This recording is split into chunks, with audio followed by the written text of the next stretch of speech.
कहते हैं इतिहास वो आईना है जिसमें झांकने से आज का आदमी खुद को पहचान सकता है, और उस इतिहास के पन्नों में कहीं बहुत गहराई में छुपा है एक ऐसा नाम जिसकी गूंज आज भी समय के सिंहासन पर राज करती है। वो नाम है राजा विक्रमादित्य। वो एक राजा नहीं, एक विचार था, एक योद्धा नहीं, एक धर्म था, एक न्यायप्रिय नहीं, एक युग था। और जब उसका जीवन समाप्त हुआ तो शुरू हुई एक नई कहानी। शताब्दियों बाद उसी उजड़े हुए महल की मिट्टी से फिर निकली एक आवाज जो विक्रम की गाथा सुनाने आई। वो 32 पुतलियां, हर पुतली में छिपी थी विक्रम के जीवन की वो एक कहानी जो केवल राजा नहीं बल्कि इंसान बनने का रास्ता दिखाती है। महान राजा विक्रमादित्य की मृत्यु के लगभग 300 सालों बाद उज्जैन नगरी के ऊपर राजा भोज का राज्य था। राजा भोज भी अपने समय के बड़े यशस्वी और धर्मात्मा राजा थे। उनके राज्य में संपूर्ण प्रजा बड़े सुख चैन से बसती थी। किसी को भी किसी प्रकार का कोई दुख नहीं था। राजा भोज के राज्य में बकरी और शेर एक ही घाट पर साथ साथ पानी पिया करते थे।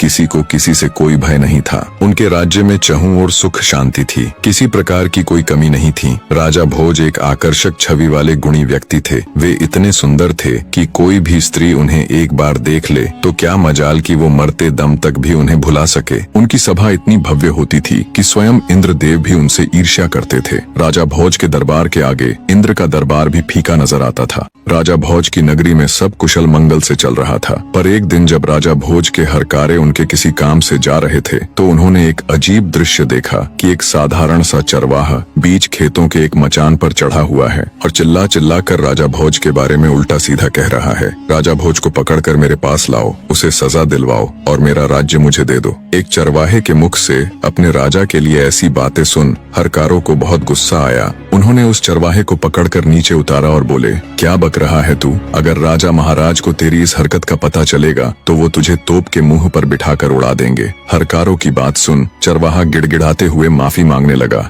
मचान से उतरते ही एकदम से उसका व्यवहार बदल गया, जैसे उसे कुछ पता ही ना हो। उसे गिड़गिड़ाते देख हरकारों को उस पर दया आ गई। उन्होंने चरवाहे को छोड़ दिया और वहां से चले गए। अगले दिन जब वे फिर वहां से गुजरे तो उन्होंने फिर वही सब देखा और सुना। चरवाहा फिर से मचान पर चढ़ा, राजा भोज के बारे में उल्टा सीधा बोल रहा था। आसपास पूछने पर पता चला वो खेत किसी कुम्हारिन का था। जब भी वो अपने खेत में कोई फसल उगाती तो पूरे खेत में बहुत अच्छी फसल होती, पर उस मचान वाली जगह पर एक पौधा तक नहीं उगता था। आखिर कुम्हारिन ने उस जगह पर एक ऊंचा सा मचान बनवा दिया ताकि इसके ऊपर चढ़कर खेत की रखवाली की जा सके। चरवाहे के बारे में पूछा तो पता चला कि वो एक साधारण सा चरवाहा है, पर पता नहीं क्यों जब भी वो इस मचान यानी चबूतरे पर चढ़ता है तो इसी प्रकार की बातें करता है और नीचे उतरते ही उसका व्यवहार बिल्कुल सामान्य हो जाता है। ये सब जानने के बाद राजा भोज के हरकारों को बड़ा अजीब लगा। उन्होंने राजमहल जाकर ये सारा किस्सा ज्यों का त्यों राजा के सामने कह सुनाया। सारी बात सुन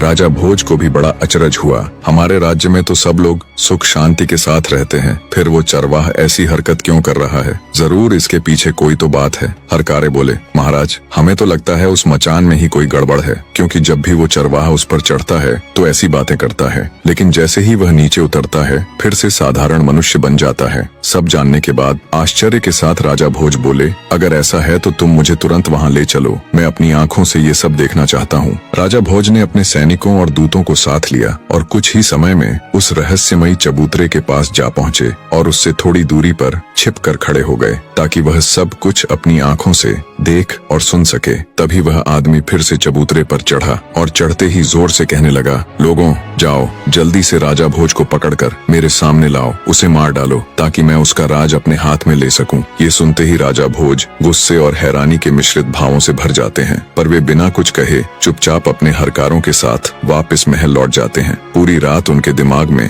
यही सब चलता रहा कि उस मचान में ऐसा क्या है जो एक मामूली सा चरवाहा ऐसी हरकत कर रहा है। सुबह होते ही राजा ने अपने मुख्य सलाहकारों और ज्योतिषियों को दरबार में बुला लिया। एक मामूली सा गाय चराने वाला चरवाहा चबूतरे पर खड़े होकर राजा को ललकारता है, उसे अपशब्द कहता है। ये उस रहस्यमयी चबूतरे की ही करामात है या कुछ और? चरवाहे और उस रहस्यमयी चबूतरे की पूरी बात राजा भोज अपने दरबार में उपस्थित सभी सदस्यों को कह सुनाते हैं। राजा भोज की बात सुन दरबार में उपस्थित ज्योतिषी बोले, राजन राजन, ये तो कोई चिंता करने वाली बात नहीं है, बल्कि ये तो शुभ संकेत है। महाराज, हमें तो लगता है बहुत जल्द आपको कुछ बहुत बड़ा हासिल होने वाला है। ज्योतिष की बात सुन राजा भोज हैरानी के साथ साथ खुश भी हुआ। वो कुछ बोलता इससे पहले ही दरबार में मौजूद विद्वान पंडित भी बोल पड़े। महाराज, ज्योतिषी बिल्कुल ठीक कह रहे हैं, आपको उस चबूतरे की खुदाई करके देखनी चाहिए। वहाँ आपको कुछ बहुत बड़ा मिलने के संकेत है। पहले ज्योतिषी फिर पंडित की कही बात सुन राजा भोज को भी ये विश्वास हो गया कि हो न हो उस रहस्यमयी चबूतरे के नीचे कुछ तो जरूर है।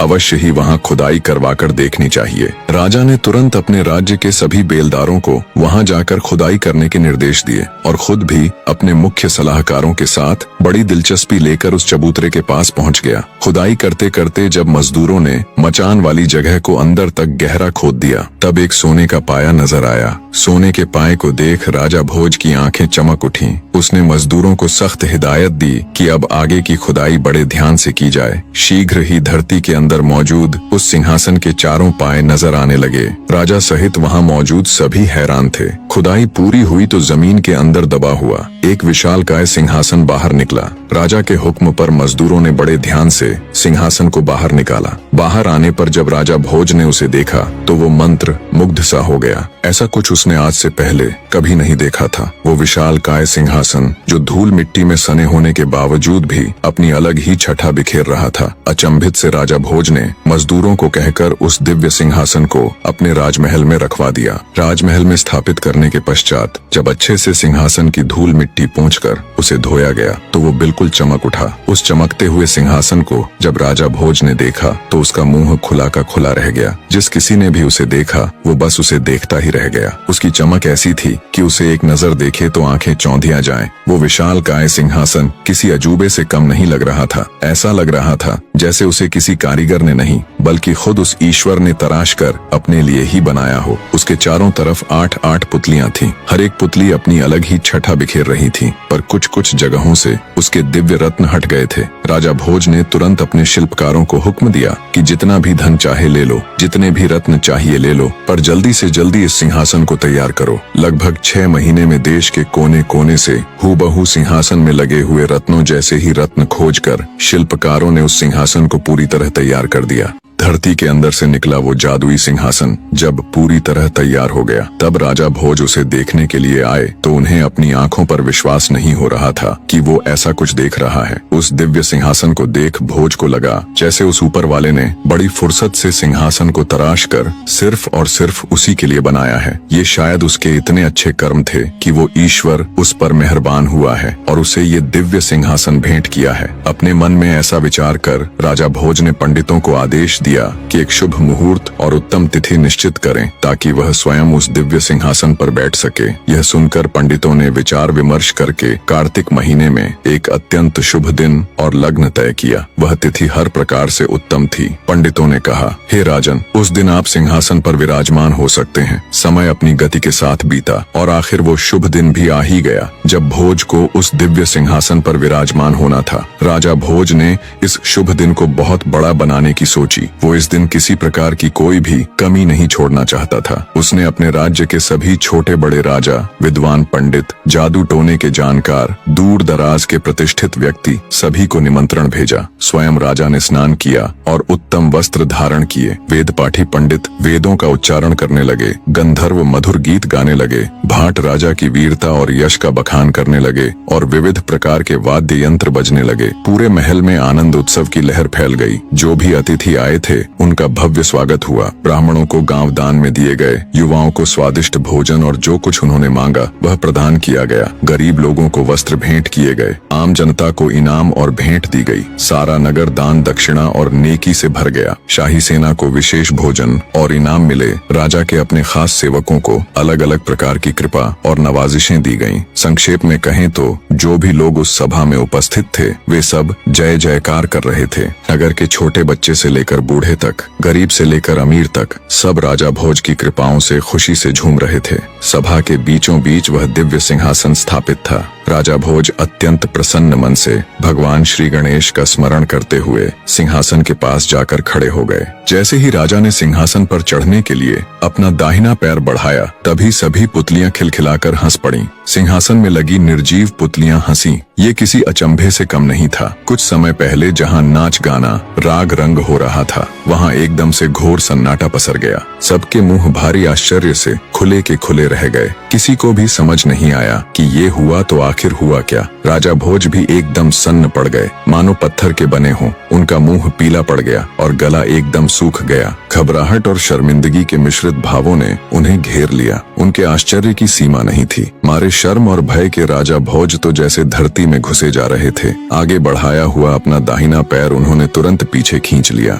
बिना सांस मांस की पुतली जब खिलखिलाकर हंसी तो मारे भय के राजा भोज का रंग उड़ गया। पूरी सभा में घोर सन्नाटा पसर गया। राजा भोज ने किसी तरह साहस जुटाया और सिंहासन पर बनी पुतलियों की तरफ देखते हुए बोले, तुम सबने ऐसा क्या देखा जो तुम यूं खिलखिलाकर हंसी? क्या मैं बलशाली राजा गज का पुत्र यशस्वी नहीं हूँ? क्या मैं क्षत्रियों में कायर हूँ? क्या मैं निर्बल या नपुंसक हूँ? क्या मैं निर्दयी हूँ? क्या मेरी प्रजा मेरी आज्ञा नहीं मानती? क्या मेरे दरबार में योग्य पंडित नहीं है? क्या मेरे राज्य में पद्मिनी जैसी गुणी और सुंदर स्त्रियां नहीं हैं? क्या मैं राजनीति का ज्ञाता नहीं हूँ? क्या मैं कभी किसी सभा में अपमानित होकर बैठा हूँ? आखिर ऐसा क्या कारण है जो तुम सब मुझ पर यूं हंसी? कृपया मुझे बताओ। राजा की यह स्पष्ट और आत्माभिमानी बात सुनकर सिंहासन पर बनी उन पुतलियों में से रत्नमंजरी नामक प्रथम पुतली सिंहासन से निकलकर मानव रूप में राजा भोज के सामने प्रकट हो गई और बोली, हे राजन, मेरी बात ध्यान लगाकर सुनो। मैं तुम्हें एक कथा सुनाने जा रही हूँ। जो भी बातें तुमने अपने विषय में कही वे सब ठीक हैं। तुम्हारा तेज तो सूर्य से भी अधिक अग्नि की ज्वाला के समान है, परंतु इन सब का इतना भी घमंड मत करो, क्योंकि ये कोई साधारण सिंहासन नहीं है। तुमने अपने मन में न जाने क्या सोच लिया है। बस थोड़ी सी शक्ति और वैभव पाकर तुम अहंकार में डूब गए और अपने वास्तविक स्तर को भूल बैठे। सिंहासन पर बैठने से पहले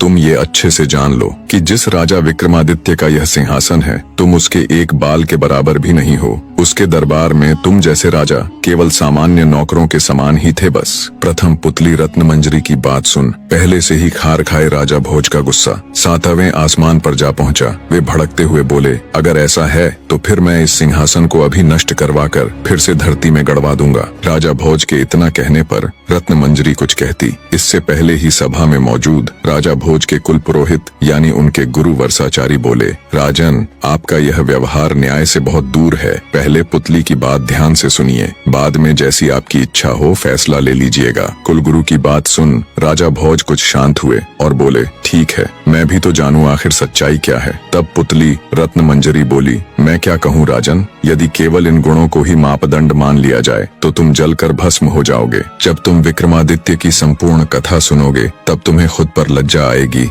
और तुम जिस जीवन को महान समझ रहे हो तुम्हें ये तुच्छ लगने लगेगा। और रही बात हमें और इस सिंहासन को नष्ट कर फिर से धरती में गाड़ने की, तो हमें कोई भय नहीं राजन। हम तो उसी दिन मर चुकी थीं जिस दिन राजा विक्रमादित्य दिव्य लोक में चले गए थे। इतने में राजा का दीवान यानी उनका प्रधानमंत्री पुतली से बोला, हे सिंहासन की पुतली, अब बातों में वक्त जाया मत करो और अपने इस गुस्से को त्याग कर हमें राजा विक्रमादित्य की कथा सुनाना प्रारंभ करो। तब प्रथम पुतली रत्नमंजरी कथा कहना आरंभ करती है। तो सुनो राजन।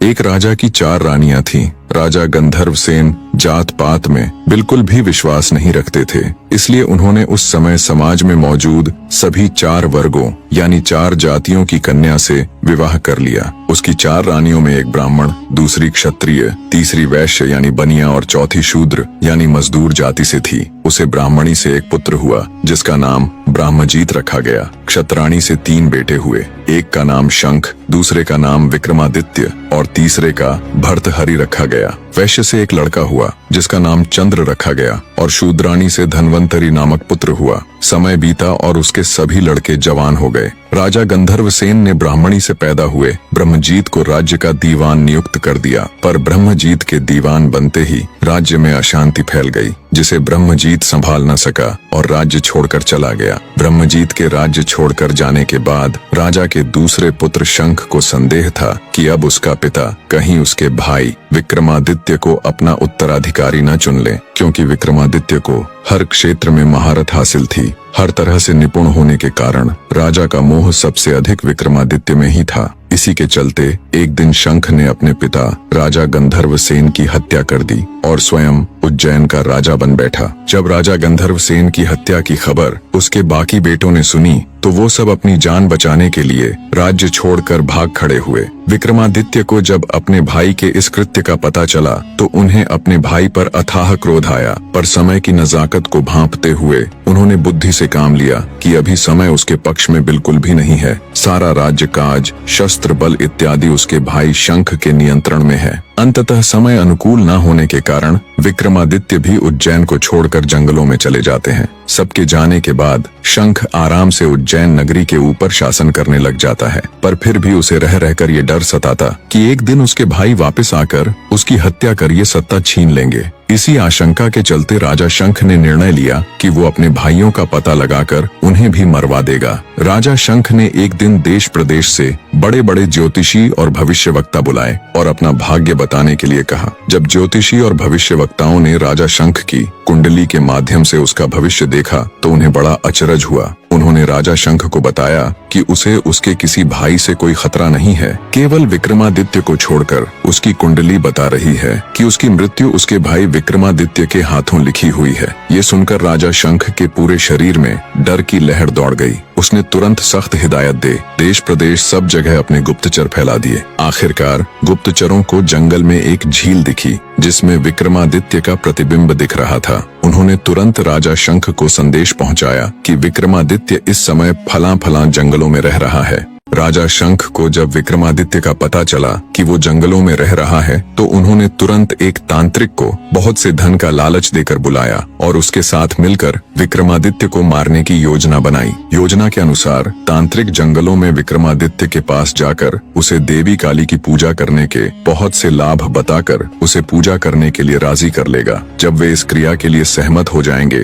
तब देवी आराधना के अंतिम चरण को पूरा करने के लिए तांत्रिक उन्हें सिर झुकाकर आराधना संपन्न करने को बोलेगा। जैसे ही विक्रमादित्य अपना सिर झुकाएंगे वैसे ही पेड़ों की आड़ में खड़ा राजा शंख उनका सिर धड़ से अलग कर देगा। योजना बना उसे अंजाम तक पहुंचाने के लिए तांत्रिक जंगलों की तरफ चल पड़ता है। थोड़ी दूरी बनाकर राजा शंख भी उसके पीछे पीछे हो लेते हैं। जब तांत्रिक जंगल में जाता है तो उसे विक्रमादित्य वहां मिल जाता है। योजना के अनुसार तांत्रिक उन्हें पूजा अर्चना के लिए सहमत कर लेते हैं। जब आराधना के अंतिम चरण में तांत्रिक ने उन्हें सिर झुकाने को बोला तो विक्रमादित्य को कुछ संदेह हुआ। उन्होंने इशारा कर पहले तांत्रिक को ये क्रिया करके दिखाने के लिए कहा। जैसे ही तांत्रिक ने उसे दिखाने के लिए अपना सिर झुकाया तो रात के अंधेरे में आड़ में छिपे राजा शंख को लगा यही विक्रमादित्य है। वे फुर्ती के साथ निकले और अपनी तलवार के एक ही प्रहार से तांत्रिक की गर्दन धड़ से अलग कर दी। खतरे के अंदेशे से पहले से ही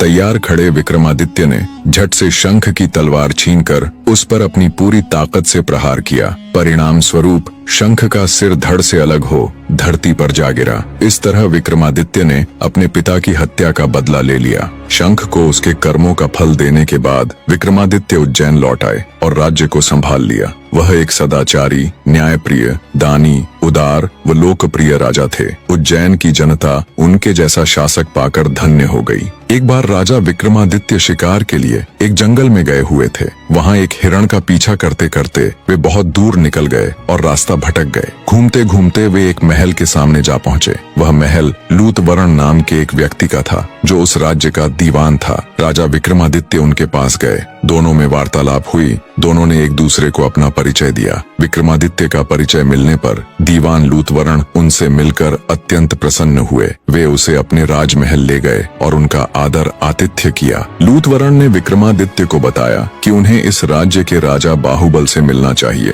वे अत्यंत सरल और धार्मिक राजा हैं। उनके पास एक ऐसा सिंहासन है जो अत्यधिक शक्तिशाली है। कहा जाता है उस सिंहासन को स्वयं महादेव ने इंद्रदेव को भेंट किया था और बाद में इंद्रदेव ने प्रसन्न होकर वो सिंहासन राजा बाहुबल को दे दिया। आगे लूतवरण ने कहा, हे राजा विक्रमादित्य, आपके अंदर वो सभी गुण मौजूद है जो एक चक्रवर्ती सम्राट के अंदर होने चाहिए। बस किसी चीज की कमी है तो वो है उस दिव्य सिंहासन की। मैं आपको राजा बाहुबल के पास ले चलता हूँ। जब वो आपसे कुछ मांगने को कहे तब आप उनसे वो दिव्य सिंहासन मांग लेना। इसी मकसद के साथ विक्रमादित्य और लूतवरण दोनों राजा बाहुबल के पास जाते हैं। तब राजा बाहुबल भी विक्रमादित्य से मिलकर अत्यंत प्रसन्न हुआ और बोला, विक्रमादित्य, तुम संपूर्ण भारत में इकलौते ऐसे राजा हो जिसने इतने कम समय में इतनी प्रसिद्धि हासिल कर ली कि अब देश के कोने कोने में लोग तुम्हें जानते और चाहते हैं। राजा बाहुबल ने भी राजा विक्रमादित्य का शानदार आदर आतिथेय किया। कुछ दिन सम्मान के साथ राजा विक्रमादित्य राजा बाहुबल के अतिथि बनकर रहे। फिर एक दिन जब विक्रमादित्य ने राजा बाहुबल के आगे वापस उज्जैन लौटने की इच्छा जाहिर की, तब राजा बाहुबल ने उन्हें कोई भेंट मांगने का अनुरोध किया। राजा विक्रमादित्य तो इसी अवसर की तलाश में थे। उन्होंने बिना एक भी पल गवाए राजा बाहुबल से वो अतुलनीय सिंहासन देने का अनुरोध किया। अब चूंकि राजा बाहुबल विक्रमादित्य को वचन दे चुके थे, तो उन्होंने निसंकोच वो सिंहासन राजा विक्रमादित्य को भेंट कर दिया। वे भली भांति इस बात से परिचित थे कि अगर उनके बाद कोई इस सिंहासन के योग्य है तो वो केवल और केवल विक्रमादित्य ही है। उन्होंने खुशी खुशी विक्रमादित्य को सिंहासन देकर विदा कर दिया। जब राजा विक्रमादित्य उस अद्वितीय सिंहासन के साथ उज्जैन नगरी पहुंचे तो उनकी पूरी प्रजा में खुशी की लहर दौड़ गई। उस सिंहासन को देखने दूर दूर से राजा महाराजा उज्जैन आने लगे। राजा विक्रमादित्य ने भारी सभा का आयोजन किया और दूर दराज से विद्वान पंडित बुलाए और उनके समक्ष अपनी इच्छा जाहिर की कि वो एक भारी अनुष्ठान करना चाहते हैं। कृपया आप सब देखकर बताएं, क्या वो इसके योग्य है? तब पंडित विद्वान सभी ने एक स्वर में कहा, राजन, आपका प्रताप तीनों लोकों में छाया हुआ है। आपका कोई बैरी नहीं। आपको जो करना हो कीजिए। अपने समस्त खानदान को आमंत्रित कीजिए। 1.25 लाख कन्यादान और 1.25 लाख गायें दान कीजिए। ब्राह्मणों को धन दीजिए और जमींदारों का 1 साल का लगान माफ कर दीजिए। इतनी कथा सुनाकर प्रथम पुतली रत्न मंजरी बोली, हे राजा भोज, आपने अगर कभी ऐसा दान किया है तो आप सिंहासन पर अवश्य बैठें। पुतली की बात सुनकर राजा भोज का अपना सा मुंह हो गया। उन्हें खुद पर बहुत लज्जा आई। वे दरबार में उपस्थित समस्त राज्यसभा सदस्यों से बोले, आज का दिन तो गया, अब तो कल ही सिंहासन पर बैठेंगे। इस तरह सिंहासन बत्तीसी की प्रथम पुतली ने राजा भोज को सिंहासन पर नहीं बैठने दिया। अब बारी थी दूसरी पुतली चित्रलेखा की। कहानी के आगे का भाग भी बहुत जल्द विद इन वीक आप सबके सामने होगा। धन्यवाद मेरे प्यारे दर्शकों।